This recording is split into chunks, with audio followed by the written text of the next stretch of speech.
14, mari kita buka bersama anak domba dan pengikutnya yang ditebusnya.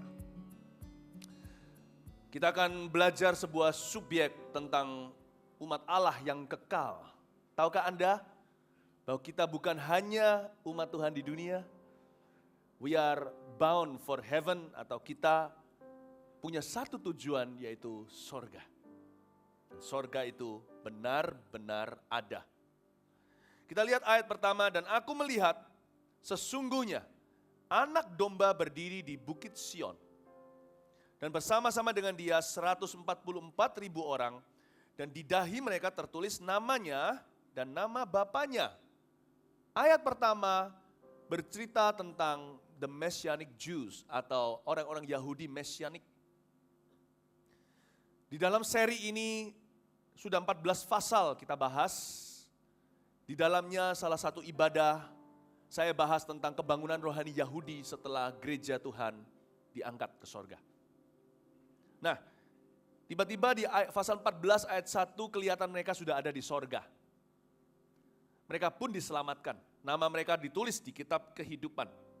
Tahukah, di sorga itu dipenuhi oleh segala ras, suku, dan bahasa, segala bangsa, dan Tuhan tidak melupakan umat pilihannya juga, orang-orang Israel, sekalipun sekarang mereka membangkang. Tuhan akan selamatkan mereka, karena Tuhan setia kepada Abraham, Ishak, dan Yakub. Mari kita sekarang mengintip sedikit tentang sorga. Sebenarnya pasal 14 ini bukanlah pasal sorga itu sendiri. Nanti menjelang akhir-akhir kitab Wahyu, semakin menarik kita bicara tentang hal-hal yang ada di dalam sorga. Mengintip perkara-perkara sorgawi, bukan di bumi, di atas sana. Tapi mari kita lihat sedikit ayat 2, dan aku mendengar suatu suara dari langit, bagaikan desau air bah, dan bagaikan deru guruh yang dahsyat. Dan suara yang kudengar itu seperti bunyi pemain-pemain kecapi yang memetik kecapinya atau harpa. Mereka menyanyikan suatu nyanyian baru. Indah ya, bayangin loh, ngomong kanan kirinya, sana bisa main musik loh di sana. Coba lihat lagi ya. Anda bisa main musik nanti di sorga. Setiap orang akan diberi kemampuan musik. Jadi good news bagi mereka yang merasa selama ini gak bisa main do re mi fa sol. Coba katakan kanan kirinya, Anda bisa main musik di sorga. Luar biasa. Dikasih kemampuan. Sorga itu ciptaan baru. Jadi kayak bayi lagi, gak punya bakat pun diberi. Andai kata aku dulu lahir, langsung suaraku seperti Whitney Houston. Di sana setiap suara kita jauh lebih indah. Dan ini bukan fantasi, ini firman Allah. Dan setiap orang diberikan sebuah kecapi atau harpa. Mereka menyanyikan suatu nyanyian baru di hadapan tahta. Dan di depan keempat makhluk dan tua-tua itu. Dan perhatikan, tidak seorang pun yang dapat mempelajari nyanyian itu. Selain daripada 144.000 orang yang telah ditebus dari bumi. Loh, kok gitu? Kok cuman orang Yahudi yang bisa main harpa di situ? Gini loh, kecapi adalah musik Daud. Dan cocok sama orang Yahudi. Kalau kita sekarang mainkan lagu Yahudi di sini nggak cocok buat gereja, percayalah. Jadi gereja nggak usahlah berusaha keras untuk meyahudikan ibadahnya. Nggak perlulah. Kita bisa nyanyikan lagu-lagu kita sendiri, bahkan lagu nasional pun, lagu kebangsaan pun bisa jadi penyembahan. Ingat di NYC, Indonesia tanah air beta. Itu kalau dinyanyiin di Israel, mereka nggak ngerti. Setiap lagu akan didengarkan dari setiap bahasa, akan dihargai. Dan khususnya kita masih bicara tentang 144.000 orang Yahudi di sorga itu. Bukan angka beneran 144.000, tapi banyak, itu intinya. Mereka akan nyanyi lagu-lagu yang cocok bagi mereka. Alat musik Daud itu sangat cocok bagi bangsa Israel, karena Daud itu revivalis puji-pujian dan penyembahan. Jadi dari sini saya ngerti kata-kata orang gini loh, kalau nanti di sorga itu kita gak ngenali orang itu salah. Di sorga itu kita gak bisa ingat suami, gak bisa ingat anak kita, pasangan kita di dunia, itu salah. Wong di sorga loh, kebudayaan kita bawa loh. Coba bayangin. Di sorga itu budaya kita bawa. Tuhan tidak lenyapkan. Ketika Tuhan tebus, hal yang baik dalam setiap budaya yang sudah ditebus oleh Tuhan, itu akan kekal. Orang Yahudi tidak dipaksa tuh main hard rock. Orang Yahudi tidak dipaksa main seperti orang Indonesia kulintang. Tapi mereka main alat musik mereka. Dan Tuhan akan preserve, akan memelihara lagu-lagu yang berarti di dunia. Kalau dari ayat ini saya pelajari, setiap lagu itu pasti mewakili sesuatu. Pernahkah waktu Anda kecil, Anda dengar lagu tertentu, waktu Anda besar, Anda senang dengar lagu itu lagi? Dan orang-orang tidak, mungkin Anda bisa ingat nostalgia zaman waktu Anda masih masa muda. Pernah kan? Waktu kemarin saya nyanyikan nih, When I Need You Tosen, ada beberapa susu AI, pandang-pandangan, ingat itu lagu mereka pacaran. Sekarang, udah enggak, it's not about the best, all the best. Lain lah ya, saya sama anak saya aja beda zaman kok lagunya kok. Saya loh nyanyi lagu-lagu yang masih, saya lebih jadul lah. Saya termasuk di usia saya, lagu-lagu saya lebih kuno. Saya nyanyi, dengar lagu Carpenter, saya dengar lagu Richard Clayderman. Sekarang anak-anak seusia saya aja, orang muda seusia saya aja nggak terlalu mau dengar lagu-lagu. Tapi bagi saya itu lagu-lagu yang saya dengar dulu, jadi nostalgia. Coba ya kita berpacu dalam melodi di sini, oke? Coba katakan semua berpacu dalam melodi. Belum semua, ayo. Nggak pulang-pulang lo ya. 1, 2, 3, berpacu dalam melodi. Oke, saya nyanyi satu lagu, Anda dengan cepat jawab, salah nggak apa-apa. Ini event apa? Anda ingat nggak? Karena event-event Mawar Sharon itu bukan acara. Event-event ini semuanya itu dekat di hati. Karena kita jemaat merasa dijamah. Ya, coba. Hanya ini Tuhan, persembahanku, segenap hidupku, jiwa dan ragaku. Jangan angkat tangan bilang judul lagunya, saya tahu. Ini eventnya. Sebab tak ku miliki harta kekayaan yang cukup berarti untuk ku persembahkan. Udah ingat gak event apa? Angkat tangan kalau ingat. Hanya ini Tuhan. Business breakthrough, betul. Pulang membawa produk-produk Pustaka Raja Wali. Ya memang soalnya ketuanya kok. Iya kan? Ingat gak? Kita jam 5 pagi di sini, sebagian jam 3 udah datang, jam 4 juga.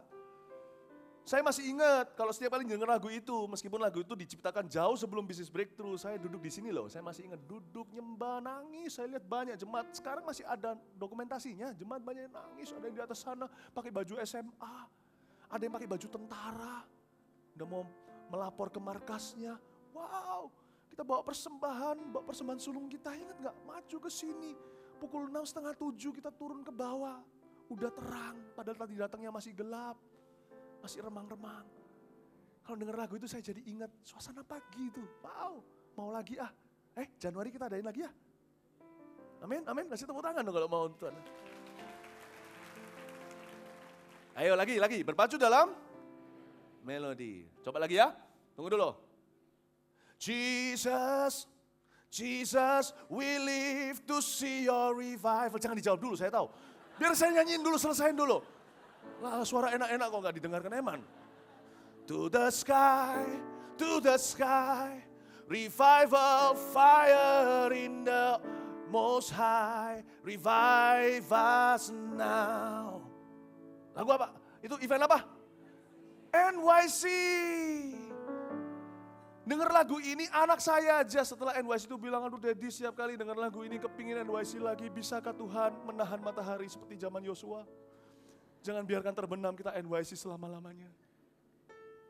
Lagu itu mewakili sesuatu. Karena itu jangan lupakan beli produk ini. Saya cuma disuruh promosikan. Anda yang di satelit belum dapat ini lagu ini bukan hanya monumen, ini movement kita ya. Revival story ada tersedia di Pustaka Raja Wali. Tapi nanti di sorga Bapak Ibu Saudara, Tuhan akan preserve lagu-lagu. Jadi kalau saya pernah dengar ada lagu, orang yang menciptakan lagu, dia bilang bahwa dia dengarkan suara kur sorga, dia catat kata-katanya. Saya percaya, ada beberapa lagu yang diciptakan bukan komersil, tapi dapat yang namanya bisikan dari sorga. Paling tidak kalau enggak jiplak-plek sama, maka mirip-mirip juga. Saya pernah cerita di doa malam, pada waktu saya di Jepang, saya melayani, saya ketemu dengan seorang di Tokyo, yang setirin saya seorang orang barat. orang bule maksudnya. Dia adalah teman pembikin lagu Mulia, Mulia. Ini terjemahan, Inggrisnya begini. Bagi anak domba, glory, glory, glory to the Lamb. For you are glorious and worthy to be praised. The Lamb upon your throne. And you shall reign in righteousness forever over all the nations of the earth. Yang menciptakan lagu ini sudah pulang ke rumah Bapak. Dia adalah PAW koordinatornya, seorang hamba Tuhan kesembuhan bernama E.E. Allen. Dan orang yang menciptakan lagu ini teman dekat yang setirin saya hospitality di Tokyo. Dia bilang waktu dia ciptakan lagu ini ketika E.E. Allen sedang menyembuhkan orang. Anak kecil yang udah mau mati, tulang belulang bangkit berdiri. Dan dia melihat glory, ketika dia lihat semua itu, dia dengar secara audible. Lagu ini dinyanyikan dari sorga. Dia tinggal jiplak, jadi tidak bisa dikatakan dialah pembuat lagu itu. Tuhan yang membuatnya, dia hanya mendengarkannya. Saya juga gak bisa buat khotbah, saya harus mendengarkan apa yang Bapak katakan, saya sampaikan ke Anda. Saya bukan penggubah khotbah. Bapak Ibu Saudara, saya percaya ada lagu-lagu yang diciptakan bukan dari komersil, niat komersil untuk menjual atau jadiin album. Lagu seperti apa, himnal-himnal yang hari ini kekal. Ada satu himnal namanya It Is Well With My Soul. Kalau Anda tahu ceritanya satu-satu him itu luar biasa. Karena salah satu dari him itu yang It Is Well With My Soul diciptakan oleh seorang yang kehilangan kekasihnya. Karena dia mendengar bahwa keluarganya semua tenggelam atau mati semuanya. Ketika dia dengar itu, tiba-tiba di mulutnya muncul It Is Well With My Soul. God takes care of all my deceased loved ones. Tuhan yang menjagai, melindungi kekasih-kekasihku yang mati. Dan Tuhan melindungi jiwaku. Saya yakin ada lagu-lagu baru yang diciptakan. Seperti kemarin waktu kita mengalami sebuah musibah, jemaat kita kehilangan banyak keluarganya di AirAsia. Saya yakin ada lagu-lagu yang muncul, yang baru. Lagu-lagu yang bukan muncul baru saat itu. Lagu-lagu seperti ku percaya, ku tahu rencanamu indah bagiku dan sebagainya. Lagu-lagu yang menghibur itu diciptakan untuk mereka. Saya tahu ada lagu-lagu yang diciptakan bukan karena mau dijual. Dan ada lagu-lagu yang akan Tuhan bawa sampai ke sorga. Kita akan terus nyanyikan di sana. Karena itu mengingatkan kegerakan kita. Itu mengingatkan cerita kita. Di balik setiap lagu itu ada kesaksian indah. Amin Bapak Ibu Saudara. Saya bisa bayangkan di sorga itu tempat yang indah sekali ketika kita memuji Tuhan. Dan kita bisa mengingat apa yang terjadi selama kita ada di bumi. Semua yang indah, semua yang kekal. Luar biasa. Ya. Mari kita sekarang lihat ayat yang keempat. Jadi jangan percaya habis ini kalau orang berkata di sorga Anda tidak akan ingat orang lain. Di sorga Anda seperti Kasper gentayangan. No, siapa bilang? Di sorga Anda waras. Malah gak ada pikun sama sekali di sana. Setiap kejadian diingat. Cuman yang gak diingat Mazmur 103. Sejauh timur dari barat telah dijauhkan dosamu dan dosa orang lain di dalam benakmu. Ayat 4. Mereka adalah orang-orang yang tidak mencemarkan dirinya dengan perempuan-perempuan. Maksudnya orang-orang di sorga itu loh nanti umat Tuhan itu adalah orang yang tidak mencemarkan dirinya dengan perempuan. Ini bicara tentang kekudusan. Karena mereka murni sama seperti perawan. Mereka adalah orang-orang yang mengikuti anak domba itu. Kemana saja ia pergi, mereka ditebus dari antara manusia sebagai korban-korban sulung bagi Allah dan bagi anak domba itu. Dan di dalam mulut mereka tidak terdapat dusta, mereka tidak bercelah. Bapak Ibu Saudara, kalau hari ini kita mengalami berbagai perkara yang tidak mengenakan, tapi kalau itu membentuk kita jadi menjadi seperti Tuhan, semakin menjadi seperti Kristus, jangan mengeluh. Itu indah. Saya selalu bilang sama Tuhan begini, Tuhan kalau Engkau punya urusan dengan aku, selesaikan pembukuan dan perhitunganmu denganku di dalam hidupku ini. Jangan nanti kalau mati baru perhitungan dengan saya.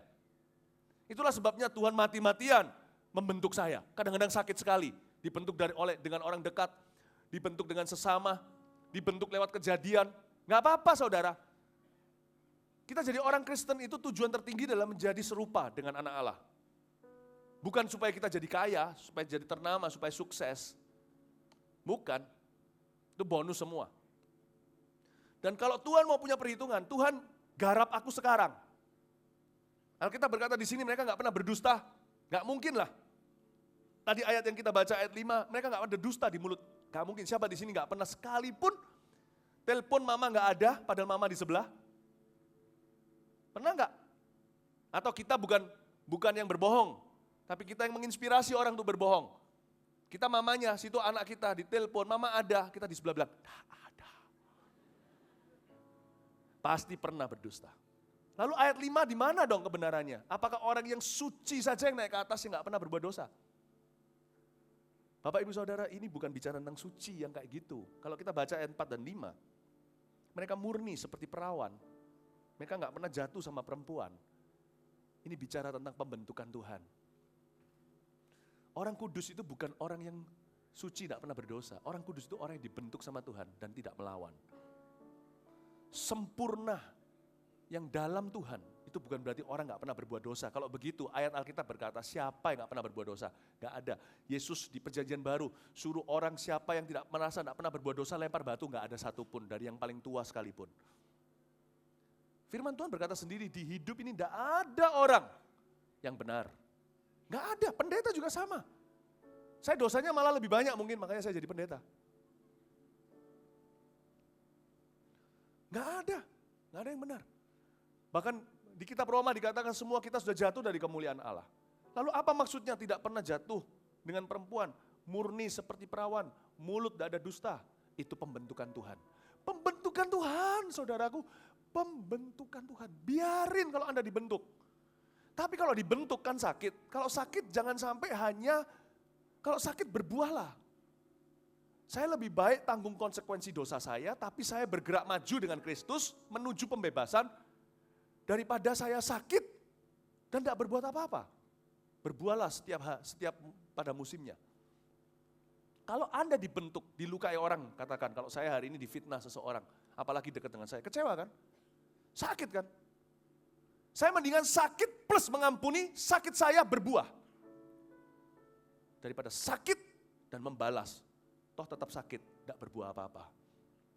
Bapak ibu saudara, Anda mungkin sekarang ada di antara Anda yang secara keuangan lagi sama Tuhan dikuras habis-habisan. Karena praktek Anda tidak benar. Atau mungkin karena pesugihan, kuasa kegelapan. Gak apa-apa. Anda kalau memang sekarang harus seperti Sakius kembalikan, sakit kan? Sakit, lebih baik sakit, tapi ke arah yang benar. Ujungnya buah kebenaran. Daripada sakit dan tidak berbuat apa-apa, apalagi berbuat yang jahat. Malah terpuruk di dalam dosa. Kalau dibentuk Tuhan, bersyukurlah, jangan mengeluh. Berarti Tuhan mau selesaikan urusan dengan Anda di hidup ini, bukan di hidup yang akan datang. Supaya nanti ketika kita bertemu Tuhan di akhirat, Tuhan tidak berkata, ayo hitung-hitungan, sudah tidak ada perhitungan lagi. Masuklah ke dalam kebahagiaan Bapakku. Aku sudah selesai dengan kamu. Well done, my servant.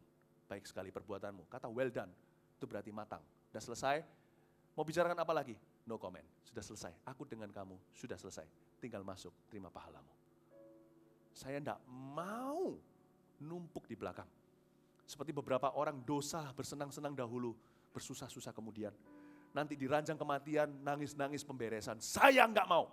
Saya mau beres setiap hari. Saya enggak sempurna, tapi saya mau beres setiap hari. Kalau suatu hari, giliran saya yang dipanggil Tuhan, saya mau pulang tertawa. Saya mau wajahnya tersenyum. Ketika mengembuskan nafas terakhir, setiap kita pasti akan melakukan itu. Mengembuskan nafas yang terakhir. Kalau dibentuk Tuhan sekarang lewat bisnis kita, monggo toh silakan. Silakan, jangan mengeluh Bapak Ibu Saudara. Dalam soal hubungan, jangan ngeluh, naik kelas, ayo kalau enggak di hair lagi. Tuhan akan kuras detox kita sampai tidak ada dusta ditemukan di mulut kita. Amin. Karena itu orang Kristen, pengajaran yang saya sampaikan ini mungkin tidak populer, karena hari-hari ini lebih banyak bicara tentang berkat. Saya bicara tentang proses Tuhan. Kalau orang sudah diproses Tuhan, berkatnya kekal. Umat Tuhan yang kekal bukan? Kita lihat ayat yang ke-6, pemberitahuan tentang penghakiman.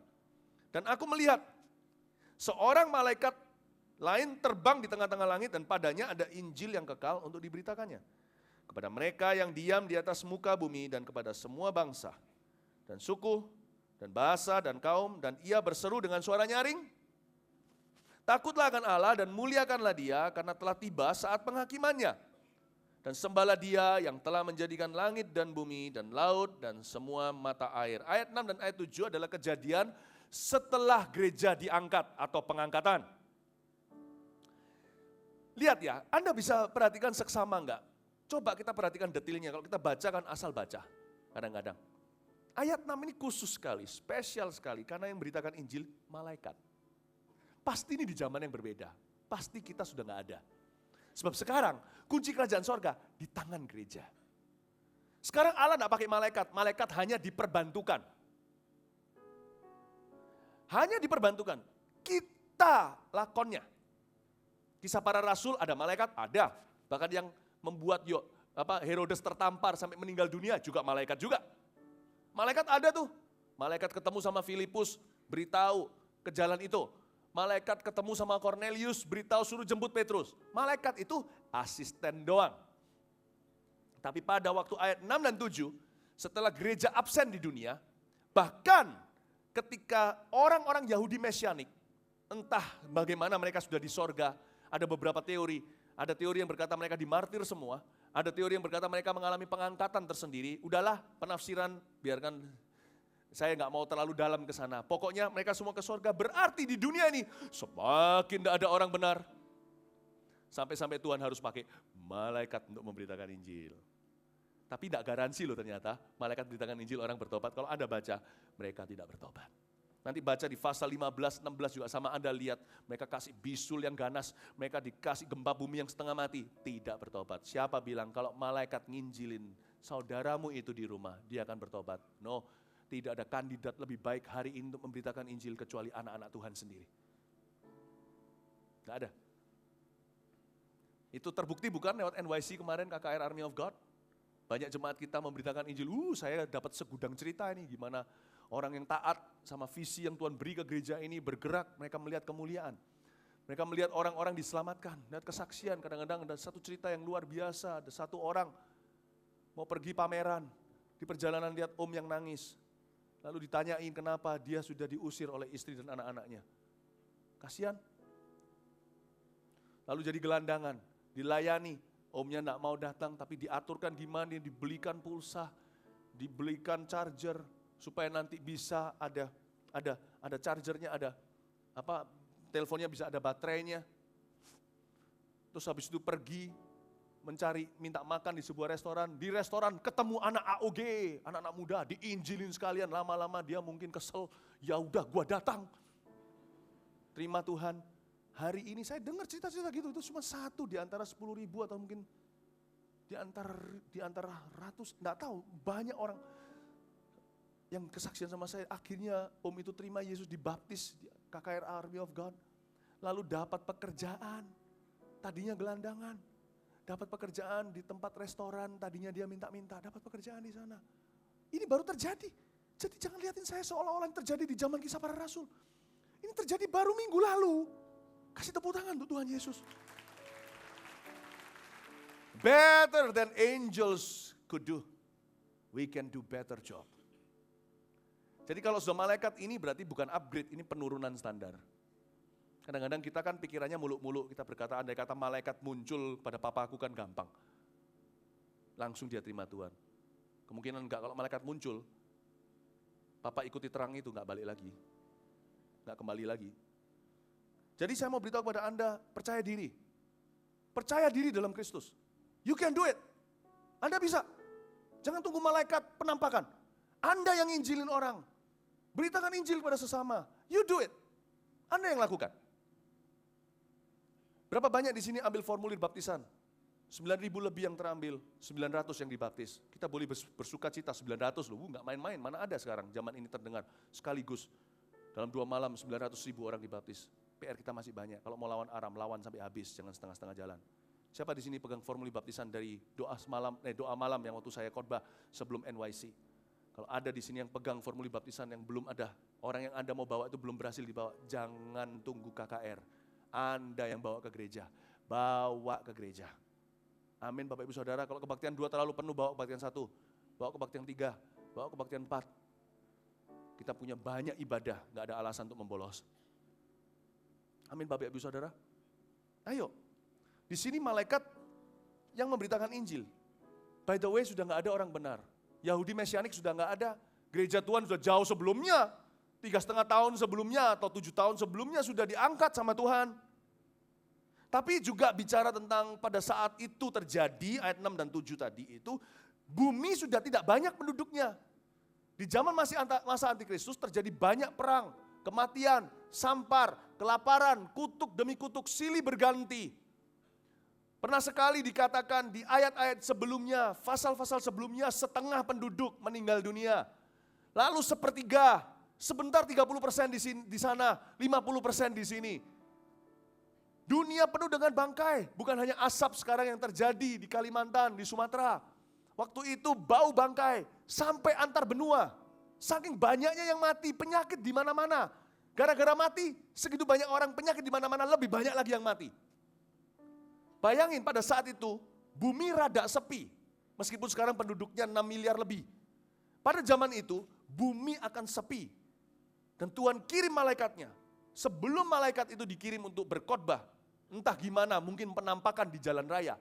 Mungkin semua stasiun televisi akan merekodnya. Sebelumnya itu ada 2 saksi yang sudah saya ajarkan beberapa minggu yang lalu. 2 saksi Yahudi, Nabi Perjanjian Lama yang akan dibawa Tuhan kembali. Saya percaya itu Elia dan Henok yang tidak pernah mengecap kematian. Coba bayangin, Tuhan itu panjang sabar ya. Tuhan itu panjang sabar. Sekarang ini loh, orang yang sama diinjilin berkali-kali gak mau diinjilin sampai mati. Saya ini sebagai pendeta, selama 23 tahun saya melayani Tuhan. Saya pernah melihat orang dikejar Tuhan itu sampai hari kematiannya. Dan akhirnya orang itu gak terima Tuhan. Tapi saya yang tahu sejarah orang itu, dia sudah dikejar sama gereja A, gereja B, orang ini, orang itu serba kebetulan demi kebetulan, pokoknya jiwanya itu dikejar sama Tuhan.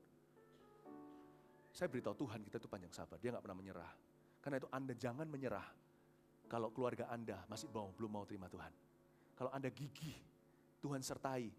Apalagi kalau ada perjanjian dengan Tuhan. Orang tadi yang tidak mau terima Tuhan sampai hari kematian itu lain cerita, karena dia satu keluarga, tidak ada yang kenal Tuhan. Tapi apalagi kalau di dalam keluarga sudah ada yang kenal Tuhan seperti Anda contohnya.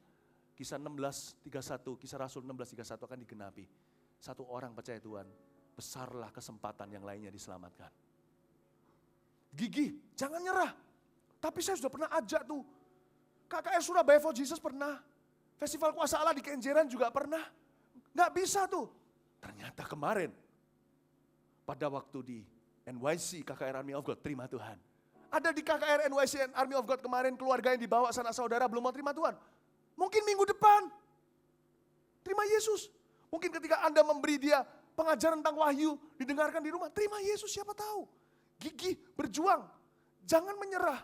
Tuhan itu panjang sabar. Luar biasa Tuhan. Gereja udah diangkat ya, saya kira udah kiamat dunia. Dunia masih ada 7 tahun masa-masa mengerikan.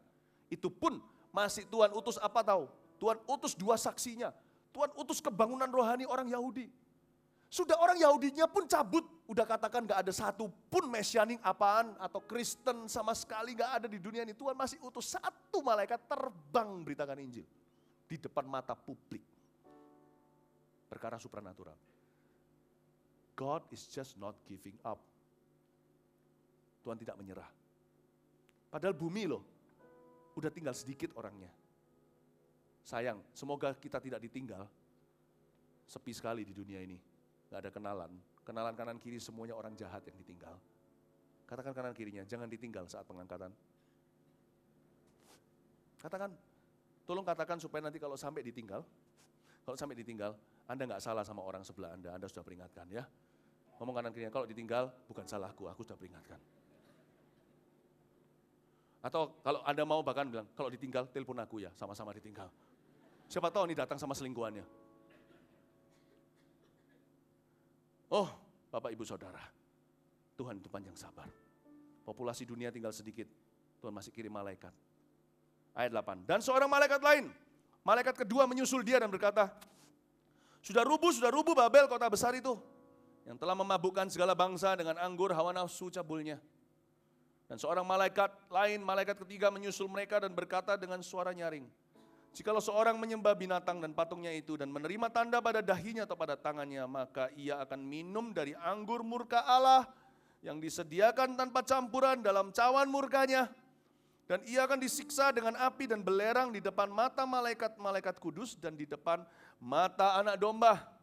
Maka asap api yang menyiksa mereka itu naik ke atas sampai selama-lamanya. Dan siang malam mereka tidak henti-hentinya disiksa. Yaitu mereka yang menyembah binatang serta patungnya itu. Dan barang siapa yang telah menerima tanda namanya. Ayat 10 kita baca lagi. Dan maka ia akan minum dari anggur murka Allah. Yang disediakan tanpa campuran dalam cawan murkanya. Dan ia akan disiksa dengan api dan belerang di depan mata malaikat-malaikat kudus. Dan di depan mata anak domba. Kok tega ya? Ini kan ayat 10 bicara tentang neraka. Kok tega ya? Coba bisa bayangin. Kalau Tuhan itu kasih, kenapa dia tega ayat ini ada di sini? Mereka akan disiksa dengan api, belerang, di depan mata malaikat-malaikat kudus. Bisa ngerti lah, malaikat maut katakan. Tapi di depan mata anak domba juga. Kok tega ya? Kenapa kita nggak bisa berkata sama Tuhan sekarang berdoa gini, Tuhan keluarkan semua orang dari neraka. Bukankah tidak ada yang mustahil bagi engkau? Pernah mikir gak? Kenapa Tuhan tidak mau keluarkan sekarang? Kan bisa kan? Tuhan kalau mau bisa nggak? Siapa percaya Tuhan kalau mau bisa apa saja? Kenapa? Kan bisa aja. Ya Tuhan mereka kilaf. Masalahnya Tuhan itu adil, selain dia itu suci. Selain dia itu kasih, dia itu kudus. Perhatikan ayat 10 ini mengajarin kita, ayat 10 ini mengajarkan apa kepada kita? Dengar baik-baik, tak ada seorang pun yang masuk ke neraka secara kebetulan. Jadi kalau seorang akhirnya masuk ke neraka, Tuhan sudah berusaha. Bukan Tuhan tega, keadilan dinyatakan. Dia harus hadir di sana untuk merestui siksaan mereka. Bukan karena Tuhan jahat, Tuhan harus menyelesaikan satu chapter dalam kehidupan manusia. Engkau sudah memilih, aku sudah mati, sekarang aku mengadili. Bapak, Ibu, Saudara, dengar saya baik-baik. Jikalau saya yakin pasti ada, saya nggak nakut-nakuti, ya sudah kalau gini. Orang mau bilang apa tentang kita, nanti neraka akan memelekkan mata mereka. Dan pada saat itu sudah terlambat untuk sadar apa-apa. Saya hari ini ngadakan trip to hell, mau diketawain terserah. Terserah. Kadang-kadang orang tidak bisa melihat yang kita lakukan itu hanyalah memperingatkan orang jangan ke sana. Orang lebih mempertanyakan apakah Tuhan bisa bawa seseorang mengalami pengalaman supranatural. Saya nggak mau ke sana perdebatannya. Hati saya masyiku dan kasihan. Beberapa orang akan tahu bahwa apa yang saya katakan itu di dalam Alkitab itu memang tercatat. Ketika mereka sadar, terlambat sudah. Bapak, Ibu, Saudara, dengarkan saya. Anda adalah jemaat kami yang tercinta. Kami menyerahkan hidup kami, meninggalkan profesi dan cita-cita, dengan satu tujuan, untuk menghamba kepadamu. Menghamba kepadamu, dengan tujuan supaya jangan satu pun di sini masuk neraka. Kalau kita nggak bisa selamatkan seluruh dunia, jemaat harus kita bisa jaga, pelihara, aman sampai ke sana. Bukankah itu tugas gembala? Tapi sungguhan loh ya, sekalipun beriman, kita juga harus main logika, bukan? Saya yakin 100%. 100% yakin, bukan berarti saya imani yang berlawanan. Kalau Yesus datang hari ini, tak semua di sini diangkat. Andai kata saya bukan pendeta, saya akan berani berkata, ayo taruhan, saya berani. Taruhan berapa? Pasti ada yang gak beres. 100%. Bagi orang yang suka menuding gereja kok gitu, loh, gereja itu tempatnya orang datang untuk berjumpa dengan Tuhan. Asal gerejanya tidak menyetujui atau merestui atau merekomendasi dosa. Gerejanya selalu berbicara menentang dosa dan selalu memberitakan kasih agar orang-orang masuk dalam kehidupan yang baru. Maka kalau ada orang masuk neraka lewat gereja itu, bukan salahnya gereja itu lagi. Gereja kami, gereja kita, Mawar Sharon tak akan pernah merestui. Ada orang di sini yang selingkuh, yang gak jujur. Orang di sini yang melakukan perbuatan yang jahat pada labelnya Kristen segala. Kami gak akan pernah merestui, tapi ini kesedihan hati. Karena kami harus menghadapi fakta ini. Kalau Tuhan datang hari ini, saya gak yakin setiap kita, saya gak hakimi, saya sendiri pun diadili. Ngerti maksud saya sendiri pun menguji hati. Setiap hari saya berdoa, ujilah aku Tuhan, cobalah aku. Lihatlah apakah ada jalanku yang serong, luruskan aku. Saya gak yakin semua di sini akan diangkat. Kalau kita mati sekarang, gempa bumi, tsunami, saya nggak imani. Saya nggak yakin semua jiwa kita naik ke surga. Dari sini aja, nggak usah ngomong Surabaya. Saya nggak yakin yang live streaming semua itu. Saya nggak yakin. Bapak Ibu Saudara, tapi kalau itu terjadi, dengar baik-baik. Kalau sampai ada di sini yang berakhir diringkuk di dalam neraka, dengarkan saya, semoga kata-kata saya mengiang-iang sampai di akhirat selama-lamanya, karena ini kata-kata Tuhan. Bahwa engkau atau siapapun juga, saya tidak adili siapapun di sini, bahwa engkau tidak masuk ke neraka nanti itu kebetulan, itu pilihanmu. By choice you enter your judge. By choice. Saya sebagai seorang pengkhotbah Injil itu saya harus selalu ingatkan diri saya sendiri, tangan saya itu bersih dari darah. Seperti Paulus berkata, tanganku bersih dari darahmu. Seperti Yeremia berkata, Tuhan ngomong sama dia, jangan sampai darah mereka tertumpah di kepalamu. Kepala dan tanganku bersih darah siapapun. Kalau ada orang masuk neraka dari gereja ini, dear Lord, it is not our fault. Bukan salah kami. Sudahkah Anda bertobat dari dosa yang disengaja? Udah Anda akui dan tinggalkan, Bapak Ibu Saudara? Kenapa Yesus hadir sebagai anak domba menyaksikan? Dia bukan senang atau bahagia. Kan dia yang mati untuk dosa, bukan kita. Kita kan hanya berdoa syafaat untuk keselamatan kota atau negara. Yesus yang mati untuk kita. Dia yang merugi dulu. Tapi kenapa dia hadir ketika pembakaran jiwa-jiwa itu? Karena dia mencetuskan kepada kita, bahwa tak seorang pun masuk sana kebetulan. Tuhan tidak merasa bersalah lagi. Demikian pula kami. Tidak akan merasa bersalah lagi. Dari sini saya tahu, oh my goodness, Lord. Ada orang pernah berkata, jangan beritakan Injil 2 kali ke sebuah tempat sebelum seluruh dunia mendengarkan Injil sekali. Itulah sebabnya terjadi kegerakan misionaris kan, orang pergi ke Laos, pergi kemana, karena di Surabaya bolak-balik KKR apalagi Jakarta. Pembicara ini, pembicara B, ada ini, ada itu. Gereja pun banyak fast food pilihannya kanan kiri. Nggak suka sini bisa pindah sana. Celaka hai engkau Korasim. Hai engkau Kapernaum. Jikalau Injil yang diberitakan di Laos. Seluruh negeri itu sudah terima Tuhan. Apakah kau kira hukumanmu akan lebih ringan dari Sodom dan Gomora, kata Yesus pada kota-kota itu? Tidak. Tuhan menyebut satu kota namanya Kapernaum. Kapernaum itu adalah pusat pelayanannya Tuhan Yesus, bukan Galilea. Kapernaum, Yesus dibesarkan di Nazaret, lahir di Bethlehem, tapi pusatnya, markasnya, pusatnya pelayanan Yesus di Kapernaum. Oh Bapak Ibu Saudara, izinkan saya mengatakan kepada Anda bahwa kalau Anda punya pilihan hari ini, pilihlah jalan kehidupan. Buang dosamu, sekalipun merugi, habis uang, buang dosamu sekalipun harus sakau. Mending sakau masuk ke sorga karena bertobat tidak pegang barang itu. Daripada engkau dengan narkoba hidup sampai tua, meninggal dunia, engkau akan ketemu dengan sesuatu yang tidak bisa engkau singkirkan selama-lamanya.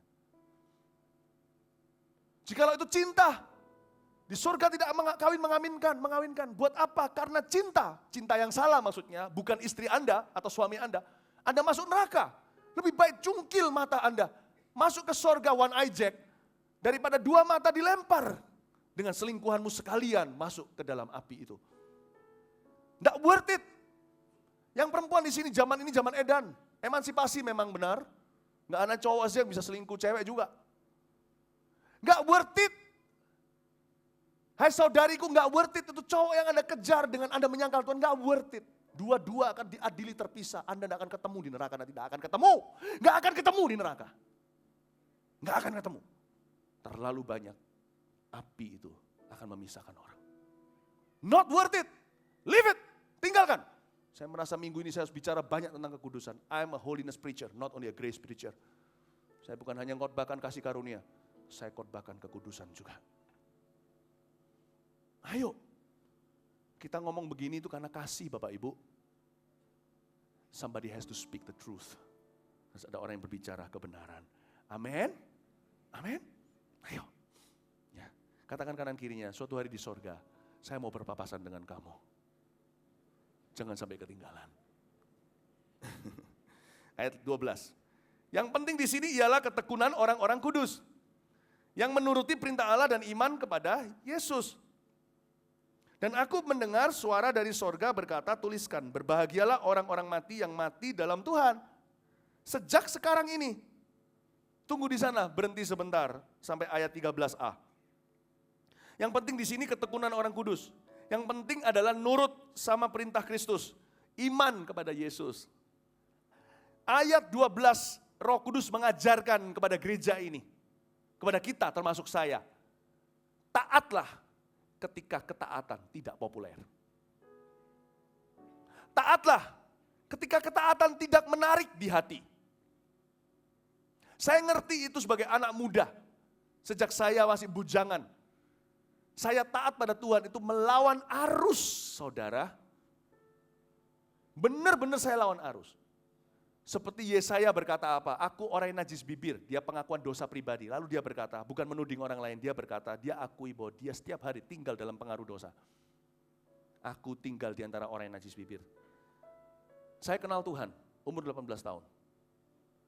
Hidup tidak mudah buat saya, jangan jauh-jauh. Orang terdekat saya aja bisa jadi hidup di dalam dosa.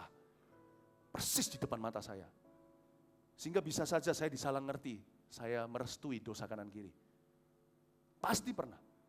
Saya orang najis bibir, hidup di kalangan orang najis bibir. Gak gampang ikut Tuhan. Tapi saya punya pilihan apa? Kalau Anda memang mau masuk ke sorga, Anda harus dimurnikan, bukan? Keselamatan dengan kasih karunia. Iya, ngerti. Kasih karunia itu cost you everything because it cost you nothing. Kasih karunia itu karena free, justru karena free itulah Anda kehilangan segalanya. Kehilangan nyawa demi Injil itu. Anda serahkan segalanya karena Anda tidak bisa bayar. Anda jual diri ke Kristus maksudnya. Waktu saya kenal Tuhan sebagai anak muda, lawan arus, taat itu gak menarik di hati. Lebih gampang untuk saya hidup bebas. Free cara dunia. Saya menentang arus dari umur 18 tahun. Jauh-jauh, sanak saudara dekat-dekat sendiri semua hidup dalam dosa. Taat ketika ketaatan tidak menawan. Obey. When everybody does wrong in your office, setiap orang salah gunakan wewenang, setiap orang gak jujur di kantormu, tetap pada pendirianmu, kau milik Kristus bukan milik dunia. Bahkan dikatakan di ayat 13a, berbahagialah orang yang mati dalam Tuhan sejak sekarang ini. Sejak kapan mati disebut bahagia? Taatlah bahkan ketika ketaatan itu berbahaya. Jangan kompromi. Bahkan ketika resikonya nyawa. Bukan hanya di zaman antikristus, di zaman sekarang terutama. Jarang lagi kita itu mendapat resiko nyawa. Tapi jangan sangkal Tuhan. Amin. Saya jadi ingat satu lagu yang saya suka sekali, enggak tahu Anda tahu enggak. Mungkin matikan dulu. Saya mau cari kuncinya. Lagu ini lagu himnal lagi. Sukaan saya nyanyikan waktu saya masih sangat-sangat muda. Sebagai pegangan saya. When we walk with our God in the light of His word, what a glory He shed on our feet. When we do His good will, He abides with us still, and with all who will trust and obey. Saya terjemahkan nanti. Trust and obey, for there's no other way. Tahu lagu itu? Belum lahir kali ya. To be happy in Jesus, you must trust and obey. When we walk with our God, ketika kita jalan dengan Tuhan, in the light of His word, dalam terang firman-Nya, what a glory He shared on our feet. Kemuliaan yang Dia curahkan, cahaya ke atas kaki kita. When we do His good will, waktu kita melakukan kehendak-Nya yang baik, He abides with us still. Dia akan tetap tinggal bersama dengan kita. And with all who will trust and obey. Dan dengan semua orang yang taat dan setia. Trust and obey, for there is no other way. Hanya dengan taat dan setia, tidak ada jalan pintas yang lain. To be happy in Jesus, you must trust and obey. Untuk kita benar-benar bahagia dalam Yesus, kita harus taat dan setia. When we walk with our God, sekarang ikuti saya. In the light of His word, what a glory He shed on our feet. When we do His good will, He abides with us still, and with all who will trust and obey. Trust and obey, for there's no other way to be happy in Jesus. You must trust and obey. Katakan kanan kirinya, you must trust and obey. Kita lihat ayat 13b, Alkitab berkata, sungguh kata Roh supaya mereka beroleh beristirahat. Dan jerih lelah mereka karena segala perbuatan mereka menyertai mereka. Bapak, Ibu, Saudara, tahukah apa yang menyertai kita lewat kematian? What survive even death? Not money, uang akan kita tinggal. Gak tentu tinggal ke keluarga, kadang-kadang tinggal kepada orang-orang yang tidak bekerja untuk uang itu. Karena Tuhan memindahkan harta benda kita, dibocorkan kemana-mana. Karena itu saja yang kita cari di hidup ini. Nanti yang nikmatikan pegawainya. Nanti yang nikmatikan orang lain.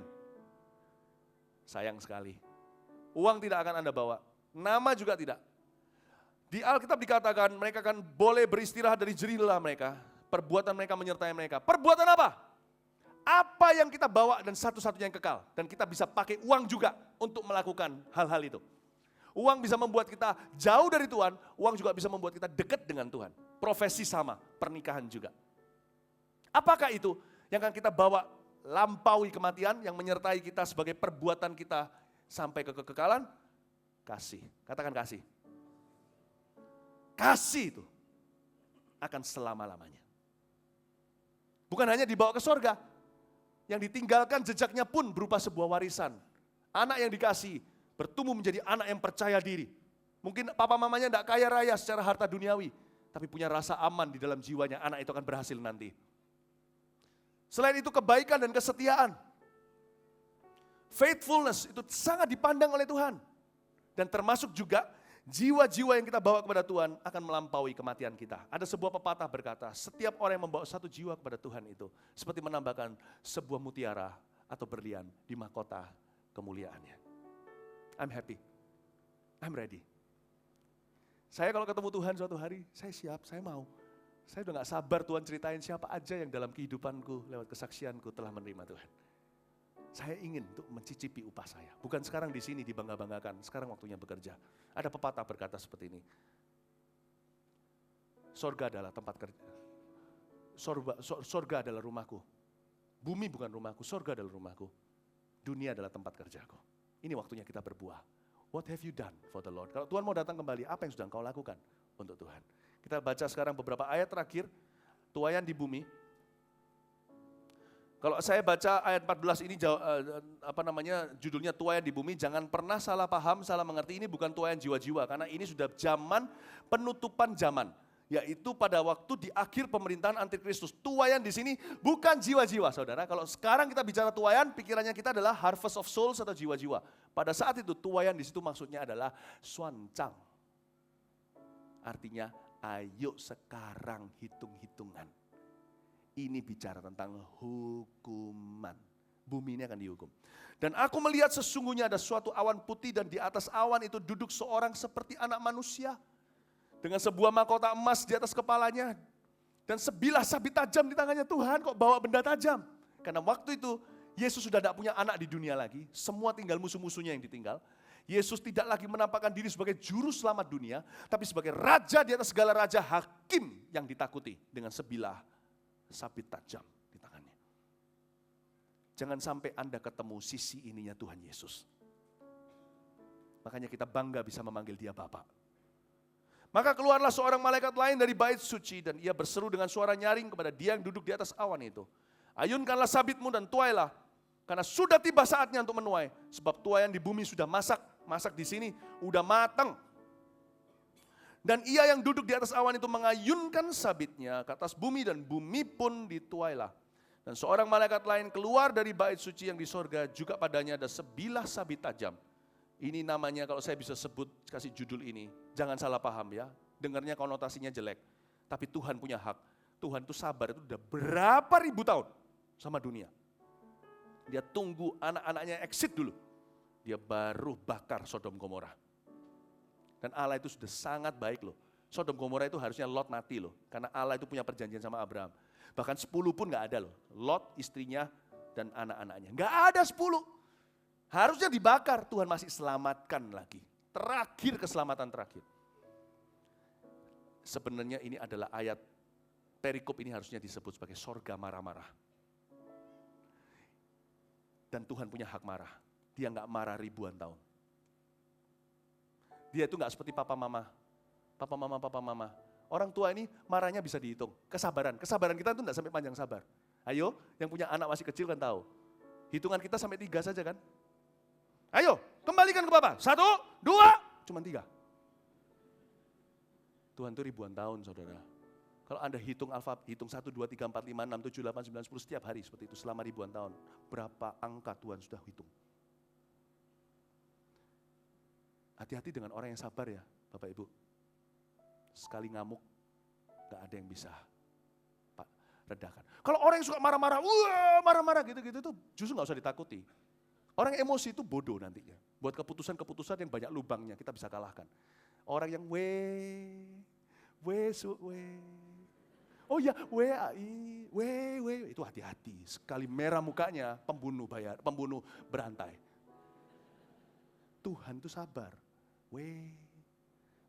Sekali marah, udahlah. Samuel dan Musa berdiri di hadiratku pun aku gak dengar. Enyah bangsa ini. Dan itu akan terjadi di menjelang akhir pemerintahan antikristus. Ketika 7 cawan terakhir itu sudah full moon, saudara. Tuhan punya marah, sudah blooming. Gak tertahan, tertampung lagi. Siapa bilang Tuhan sekarang gak ngamuk? Tuhan sabar karena Anda. Tuhan sekarang ini sudah sampai sini. Lihat dunia ini disebut yang yang bunuh, yang aborsi. Apakah Tuhan tidak marah lihat jutaan bayi itu dikerok hidup-hidup mata kepalanya? Ciptaan Allah dianiaya seperti itu. Allah kita ini sekarang sudah sampai sini. Jadi kalau Tuhan diam Bapak Ibu, di sini mungkin ada yang selingkuh katakan. Bukan berarti dia restu loh ya. Be careful. Sekali dia marah tidak ada peringatan 1, 2, 3 karena dia sudah hitung ribuan tahun. Sekali dia marah sama satu orang, saya tidak mau doakan Anda. Nanti saya kena marahnya. Nanti di pasal berikutnya, waktu di kebaktian berikutnya saya akan jelaskan. Kalau Tuhan ngamuk di sorga, menjelang akhir itu, ngamuk di sorga itu ada efeknya di dunia. Tak satu pun malaikatnya orang kudus berani masuk ke tabernakel Allah. Ketika asapnya udah penuh. Tidak ada satupun berani dekat. Papa yang sabar ketika marah, semua keluarganya diam. Kasih papa waktu dan ruang. Saudara-saudaraku, kalau Tuhan diam, bukan berarti dia restu. Hati-hatilah. Justru di dalam kesabarannya berbaliklah. Amin. Amin. Dan ia yang duduk di atas awan itu mengayunkan sabitnya ke atas bumi, dan bumi pun dituailah. Dan seorang malaikat lain ayat 17 keluar dari bait suci yang di sorga, juga padanya ada sebilah sabit tajam. Dan seorang malaikat lain datang dan mesbah, ia berkuasa atas api, ia berseru dengan suara nyaring kepada malaikat yang memegang sabit tajam itu, katanya, ayunkanlah sabitmu yang tajam itu dan potonglah buah-buah pohon anggur di bumi, karena buahnya sudah masak. Lalu malaikat itu mengayunkan sabitnya ke atas bumi dan memotong buah-buah anggur di bumi, melemparkannya ke dalam kilangan besar, yaitu murka Allah. Dan buah-buah anggur itu dikilang di luar kota, dari kilangan itu mengalir darah, ayat 20, mengalir darah tingginya sampai ke kekang kuda.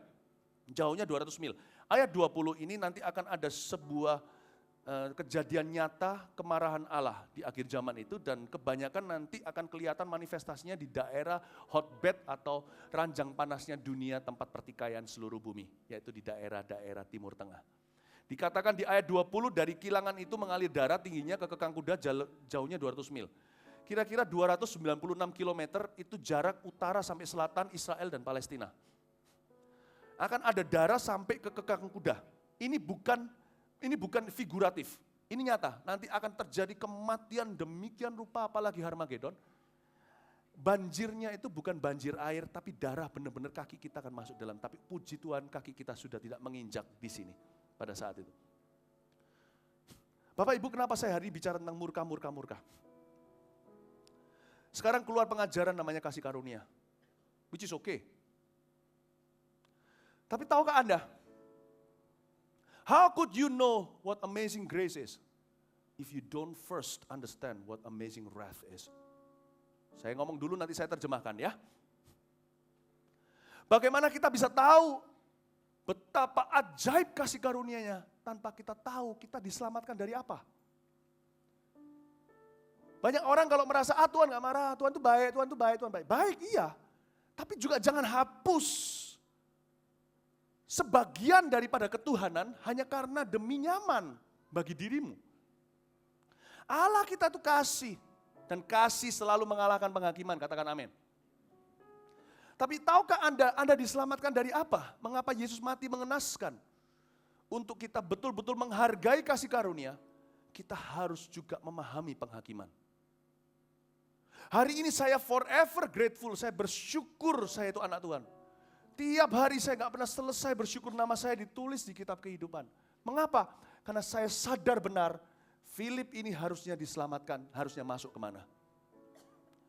Hanya orang yang betul-betul menghormati murka Allah yang akan merindukan kasih karunia-Nya. Paham ini Bapak Ibu Saudara? Bukan tipe orang yang gini loh.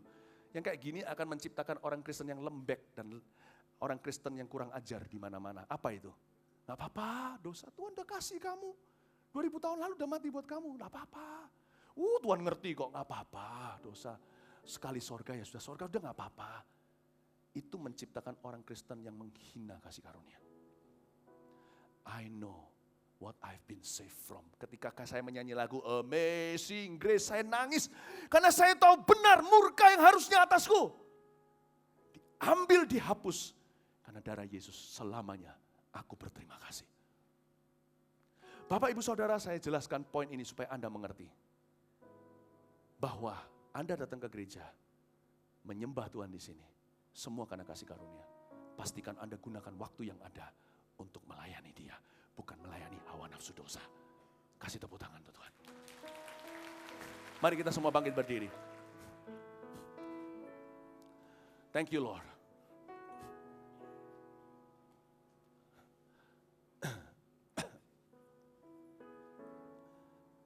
Saya mau melakukan sesuatu yang agak berani ya. Hidup cuma sekali, kalau nggak kontroversi rasanya rugi. Saya mau melakukan sesuatu. Saya tidak mau melakukan dengan cara yang nyaman. Look at me. Pada zaman rasul-rasul dipakai Tuhan. Mereka panggil siapa dukun-dukun yang mau buang mantra-mantranya. Itu harganya itu sampai berapa ditulis di Kisah Para Rasul. Itu miliaran. Tapi miliaran gak seberapa. Karena ketika mereka bakar di depan umum, mereka tidak bisa balik kucing lagi. Berarti mereka akan tutup praktek. Berarti mereka akan menjadikan teman mereka jadi musuh. Musuh jadi teman. Orang Kristen jadi teman. Musuh mereka, teman mereka sesama dukun. Jadi benci sama mereka, akan santet mereka. Zaman itu gitu. Karena ketika mereka muncul di permukaan, mengakui, mereka sudah tidak bisa kembali. Berarti mereka kehilangan profesi loh. Itu rasul-rasul berani sekali. Mereka kehilangan profesi. Mereka tidak bisa buka praktek lagi. Karena semua orang udah lihat, udah masuk koran. Siapa yang bertobat hari itu. Saya dari tadi Roh Kudus bilang sama saya terus, di sini ada yang selingkuh. Di sini ada yang selingkuh. Di sini ada yang selingkuh. Bapak Ibu, jangan lihat saya seperti orang suci. Saya juga banyak dosanya. Tapi sekarang saya tidak menyadari satu pun dosa itu di dalam hidup saya. Saya tidak hidup di dalamnya. Saya lebih baiklah dari rasul-rasul itu. Saya minta Anda menundukkan diri, tidak pecah mata, tidak apa-apa. Siapa di sini selingkuh dan mau bertobat di hidup ini? Jarang-jarang Anda didorong sampai detik ini. Demi Anda, bukan mempermalukan Anda. Angkat tangan di tempat. Saya mau doakan dan Anda biar putus hubungan dengan kuasa kegelapan. Ayo. Siapa di sini yang selingkuh? Angkat tangannya. Tuhan mau kuduskan bait sucinya. Siapa di sini yang sekarang masih hidup dalam perselingkuhan? Entah pasangannya tahu atau tidak. Saya malah lebih baik dari rasul-rasul. Tidak suruh orang buka mata atau lihat kanan kirinya. Padahal kalau saya lakukan itu juga gak apa-apa. Ini waktunya dukun-dukun zaman itu. Buang mantra. Ini waktunya orang-orang yang tidak benar secara seksual. Keluar dari guanya. Angkat tangan di tempat saya doakan. Angkat tangan di tempat saya doakan.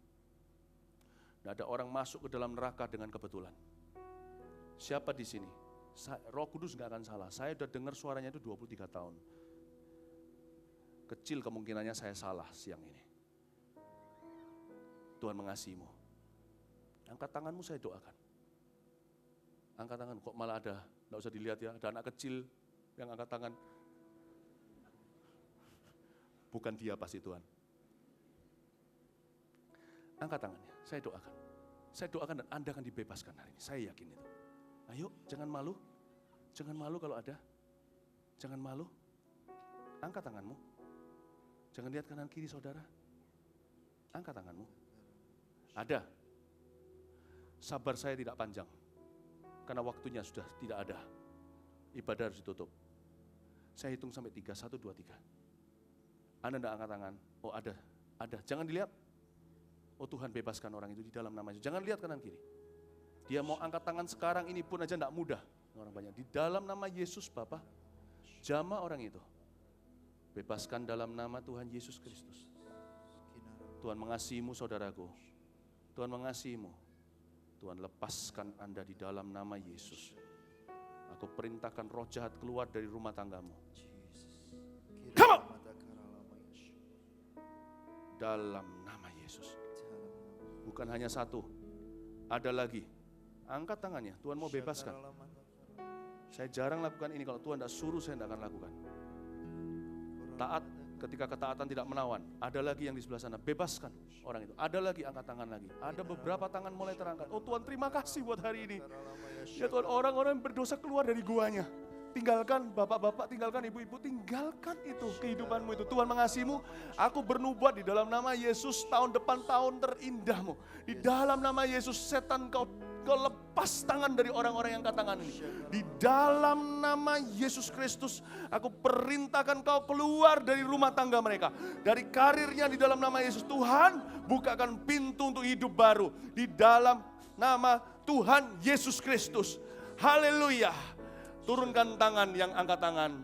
Semua lihat ke depan. Kita beri tepuk tangan untuk Tuhan. Haleluya, sing one song. Kalau ku hidup bagimu, hatiku tetap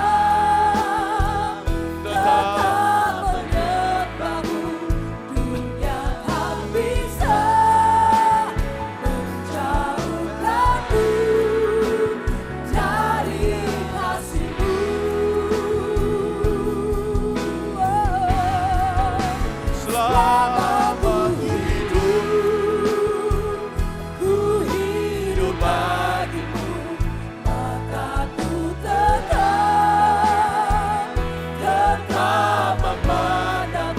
Dunia tak bisa menjauhkanku dari kasih-Mu.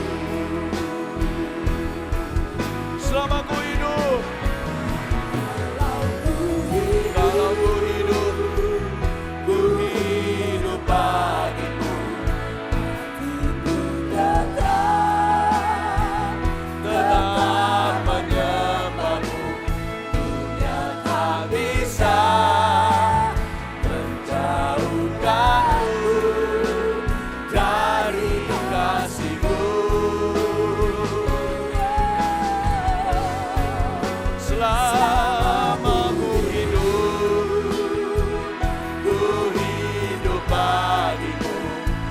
mataku tetap memandangmu. Dunia tak bisa menjauhkanku dari kasih-Mu. Dunia tak bisa menjauhkanku. Dunia tak bisa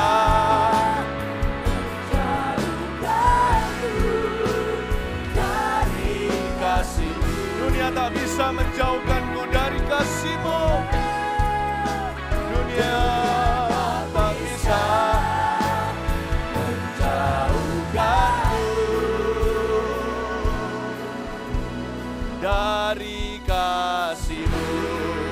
Mari kita beri tepuk tangan bagi Tuhan, haleluya. tanganmu, terimalah berkat dari Allah Bapa, kasih setia dari Tuhan Yesus, pengurapan dari Roh Kudus menyertaimu. Terima kasih kepada Tuhan. Tuhan telah mendesak kegelapan semakin dipojokkan di dalam gereja dan dalam kehidupan jemaat. Terima kasih Tuhan. Hari ini dengan pengakuan beberapa orang yang dengan beraninya mengaku, aku percaya itu langkah pertama kemenangan mereka bebas dan pemulihan keluarga mereka. Dan segala sesuatu dalam hidup mereka. Mungkin ada beberapa yang belum mau mengaku. Hamba berdoa di dalam nama Yesus agar mereka pun kau ketok pintunya suatu hari. Mereka berani keluar dari gua mereka. Dan jangan berlama-lama. Tuhan terima kasih untuk segalanya. Ya Tuhan, hari ini gereja kami jauh lebih semakin putih. Karena kami tahu hari ini ya Tuhan bukan hanya kami menjadi pendengar firman. Kami betul-betul, firman ini betul-betul mendarah daging dalam kehidupan jemaat. Terima kasih Tuhan, bawa jemaatmu ke dalam kemenangan, masuk dalam satu pengalaman luar biasa dengan Tuhan, masuk pada pengalaman berikutnya yang luar biasa dengan Tuhan. Pulanglah membawa berkat, pulanglah membawa damai, sejahtera, dan pemulihan segala perkara. Di dalam nama Yesus, amin. Selamat siang. Amin.